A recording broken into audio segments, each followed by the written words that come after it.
Com a retirada das tropas americanas do Afeganistão e o retorno do Talibã, o debate envolvendo o direito das mulheres e o polêmico uso do véu está comovendo um grande público feminino ao redor do mundo. Entretanto, precisamos ter em mente que as discussões acerca do uso dessa vestimenta têm uma visão bastante ocidentalizada, sendo comumente retratada como uma forma de opressão.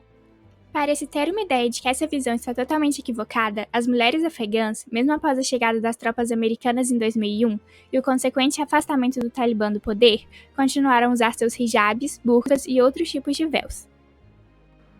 Dessa forma, antes de falar das mulheres árabes, precisamos entender a realidade em que elas vivem e sua relação com o traje e sua cultura. Segundo o livro sagrado do islamismo, o Alcorão, as mulheres devem se vestir com modéstia.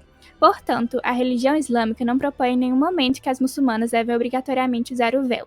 Elas têm o livre-arbítrio de definir o seu conceito de se vestir de maneira modesta. Para elas, o véu islâmico é visto como uma invenção libertadora, porque permite que elas saiam do espaço privado e estejam, ainda assim, protegidas do assédio dos homens, uma vez que a vestimenta sinaliza simbolicamente a santidade das mulheres. Assim, elas decidem diante de quem é apropriado usar o traje.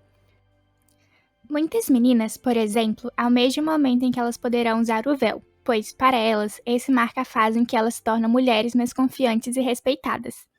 Todavia, vale ressaltar o ponto em que o véu deixa de ser um símbolo religioso e torna-se um símbolo político, como acontece no Talibã, quando esse torna obrigatório o uso da vestimenta, em especial da burca. Esse grupo extremista, logo, vai de total desencontro com o Islã, visto que essa crença defende que as mulheres devem ter a liberdade de exercer a religião de sua maneira. Antes do aparecimento do Talibã, as mulheres afegãs das classes mais altas, mesmo sendo muçulmanas, não usavam nenhum tipo de véu, e, ainda assim, detinham virtude religiosa. Com a chegada do grupo fundamentalista é que esse traje foi imposto às mulheres como religiosamente apropriado e tornou-se obrigatório. Diante disso, é totalmente inapropriado analisar o uso do véu das muçulmanas em geral, tendo como base o cenário que se passa no Afeganistão com o controle do Talibã. Para o Talibã, essa é uma questão política e diverge significantemente da lei islâmica. Além disso, a mídia e grupos feministas ocidentais possuem uma visão extremamente negativa dos véus islâmicos, afirmando que esses são uma opressão, o que de fato não é. Assim como não se pode obrigar as muçulmanas a usarem o véu, não se pode afirmar que não é um desejo delas usá-lo. Somos acostumados, porém, a relacionar corpos expostos à liberdade e corpos cobertos à opressão. Tal ideia, contudo, não se aplica em todas as sociedades. Por isso, devemos começar a analisar a cultura dos outros povos somente a partir de suas crenças e modo de vida. Devemos reconhecer que as mulheres muçulmanas podem querer coisas diferentes daquelas que desejaríamos para elas, como usar o véu, independente se seu uso for exigido ou não. Nós podemos querer a justiça para as mulheres, mas podemos aceitar que pode haver ideias diferentes sobre a justiça. As mulheres afegãs, por exemplo, não se inspiram no modo de vida das mulheres americanas ou europeias, como muitos de nós pensamos. Elas têm como exemplo o Irã, onde as mulheres fazem avanços significativos dentro de um contexto islâmico. Diante dessa visão estereotipada, a questão do uso do véu passou a ser um fator que demandava dos países ocidentais uma salvação das mulheres muçulmanas de suas tradições religiosas, o que representa uma visão completamente problemática. A ideia de salvação reforça um senso de superioridade ocidental.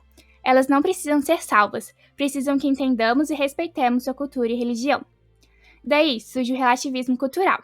O relativismo cultural é a ideia de que devemos analisar e entender a cultura dos outros povos somente a partir de suas crenças e modo de vida, sem levar em conta nossas experiências e visões etnocêntricas. Ao refletir sobre ele, percebe-se, assim, que ele desaprova a visão etnocêntrica sobre o véu. Ele diz que o correto seria procurar entender o ponto de vista das feministas muçulmanas e deixar que elas se manifestem. I am a feminist, a Muslim feminist. Now you might think those two things can't go together, and I'm here to prove you wrong. The misrepresentation of a Muslim woman is a global phenomenon. My hijab tells you I'm a Muslim, and with that people assume I'm either forced to dress the way I do, I'm passive, or I'm caged by the men in my family. The first thing I'd like to say is I choose to wear the hijab. It's a decision I make every single day. I am not oppressed, I am not passive, and I am certainly not caged.